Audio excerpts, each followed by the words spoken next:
Hello everyone, I'm Noel and I'm with SCDF to see what it's like to be a paramedic for a whole day. You know how we always think that the ambulance are always there for us? Well, today I'm going to find out all about what they do and why is it super important to only call 995 when it's a real emergency. To be honest, I'm a little bit scared. I'm not sure if I can do this, but I think it's going to be quite fun too.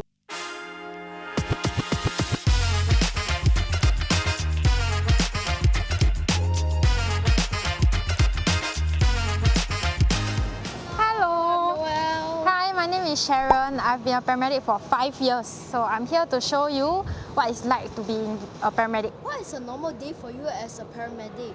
We always need to stay ready because whenever someone calls 995, it might mean that someone's life is on the line.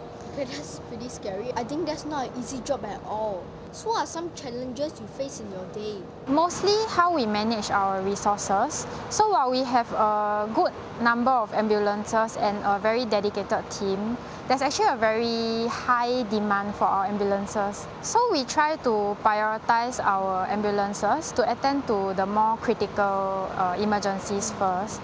Okay, now we are going to run through some scenarios. Are you ready? Yeah, let's go.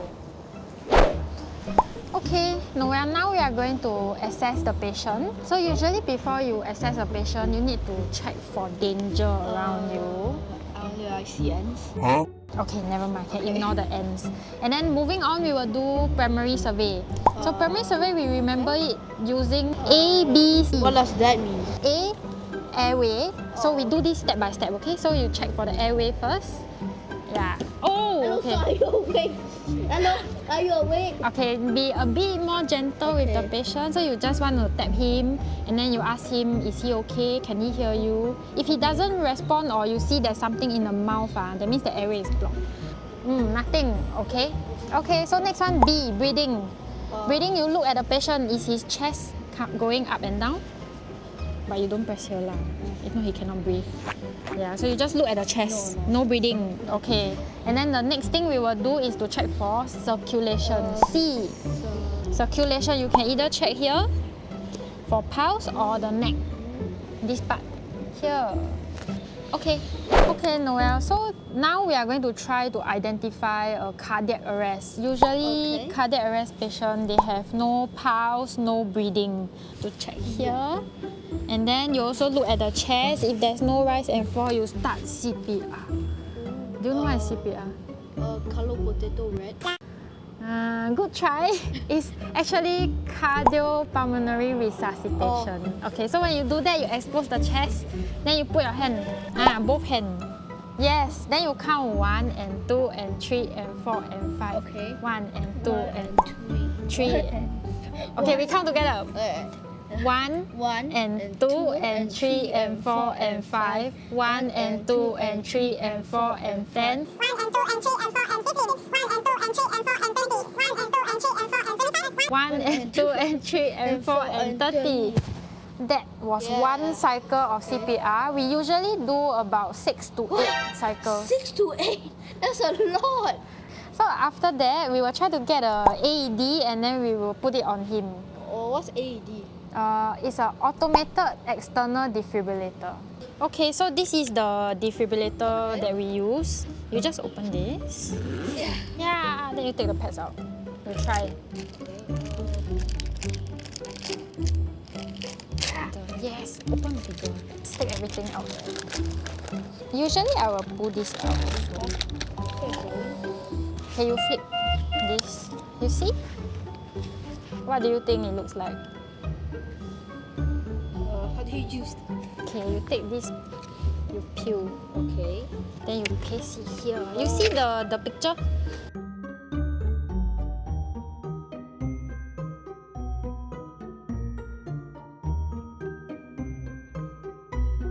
Yes.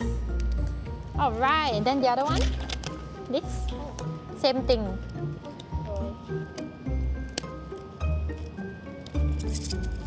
Alright, then you see the picture. Yep. Alright, then after that you will analyze. You press this button. and then it will analyze. So while this is going on, then you will do CPR here, lor. Yeah.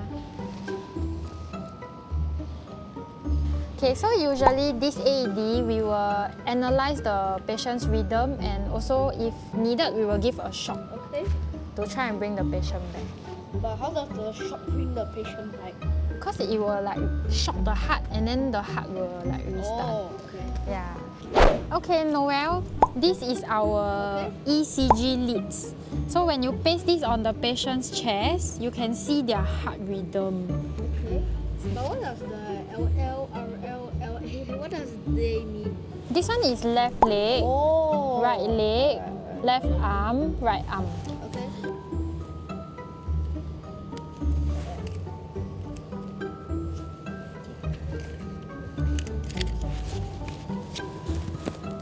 And this one is on the other side. Yeah. Okay, so once we have finished checking our patient, we must make sure they are secured and safe in our stretcher. Okay. See, the seatbelt is on, and then we will load them up, and then we will send them to the hospital. Okay, so now you are going to help us to load the patient up. Okay, can.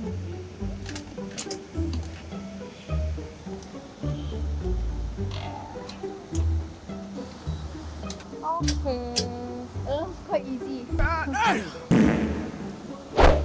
Oh, that was intense. I can only imagine the pressure in real life situation where real lives are in danger. Oh yeah, by the way, how did I perform? I think you did pretty good. Yeah. Out of 10, I would give you like an 11. Yeah, so I think you can take this stethoscope and you can be a paramedic for the day. Yay! Okay, Noel, I hope that after today you can understand that our ability to help others is a partnership with the public. So it's really very important to understand what other options for healthcare there are outside for different kinds of emergencies.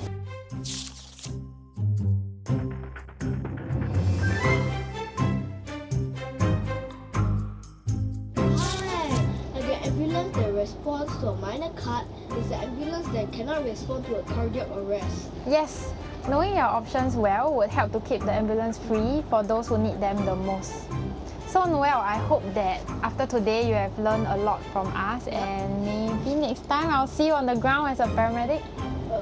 See how Whoa, today was wow! It was not just about pretending to be a paramedic, but actually seeing how important it is that everyone help out so the emergency people can be there when things get super crazy. Huge thanks to Sharon and everyone at SCDF for showing me all the cool stuff you do every single day. It was so cool and I learned a ton. And hey, you remember the whole decision tree thing? Your choice could totally save someone. Until next time, see ya!